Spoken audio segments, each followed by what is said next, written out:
ഇന്ന് ഹിസുവിൻ്റെ arrival day ആണ്. അപ്പോൾ ഞങ്ങൾ ഹോസ്പിറ്റലിലേക്ക് പോകാൻ നിൽക്കുകയാണ് രാവിലെ തന്നെ. ഇന്ന് ലേബർ റൂം അഡ്മിഷനാണ് പറഞ്ഞിരിക്കുന്നത്. അപ്പോൾ അതിനൊരു കോഴ്സ് ഉണ്ട്, ഫസ്റ്റ് ലേബർ റൂം അഡ്മിഷൻ, പിന്നെ അന്ന് ഫോളീസ് ഇട്ട് നോക്കാം, പിന്നെ പ്രോസ്റ്റാഗ്ലാൻഡിൻ, പിന്നെ പിറ്റോസിൻ തരാം, പിന്നെ അന്ന് ഡെലിവറി ആയിട്ടില്ലെങ്കിൽ പിന്നെ CS ചെയ്യാം. അങ്ങനെയായിരുന്നു ഡോക്ടർ പറഞ്ഞിട്ടുണ്ടായിരുന്നത്. ഞാൻ ക്രാഫ്റ്റ് ഹോസ്പിറ്റൽ കൊടുങ്ങല്ലൂരാണ് കാണിച്ചിരുന്നത്. ഡോക്ടർ സൗദാമിനി മേഡത്തിനായിരുന്നു. അങ്ങനെ രാവിലെ അവിടെ ചെന്നു, കുറച്ച് നേരമൊക്കെ നടന്നു, ഫോളീസൊക്കെ ഇട്ട് വന്നു, റൂമിൽ വന്നു. കുറച്ച് നേരം നടക്കാൻ പറഞ്ഞു ഡോക്ടർ. PV ചെയ്ത് നോക്കിയപ്പോൾ തീരെ ഹെഡൊന്നും ഡൗൺ ആയിരുന്നില്ല.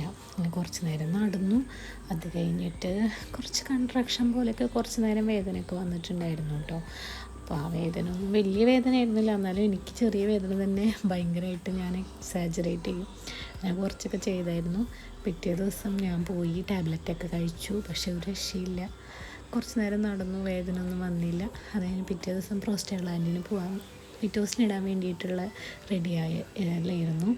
പോയി പുറത്ത് അമ്മയും എല്ലാവരും വെയിറ്റ് ചെയ്ത് നോക്കിയിരിക്കുക, ഞങ്ങൾ വെയിറ്റ് ചെയ്തിരിക്കുക, എന്നെയും ബേബിനെയും.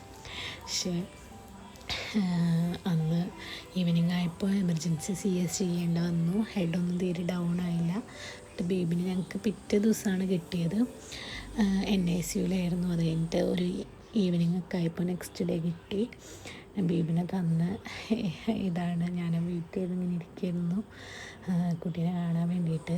ഇത്രയും നാൾ നമ്മൾ എങ്ങനെയാണെന്ന് അറിയില്ലല്ലോ, ഫേസ് എങ്ങനെയെന്നൊക്കെ ഭയങ്കര ആകാംക്ഷയോടെ ഇങ്ങനെ ഇരിക്കുകയായിരുന്നു. വന്നു, കുട്ടീനെയൊക്കെ കണ്ടു, സന്തോഷമായി. ഇതാണ് ഞങ്ങളുടെ ഹിസ് ബേബി, ജനിച്ച ടൈമിലുള്ള photo. Thank you for watching.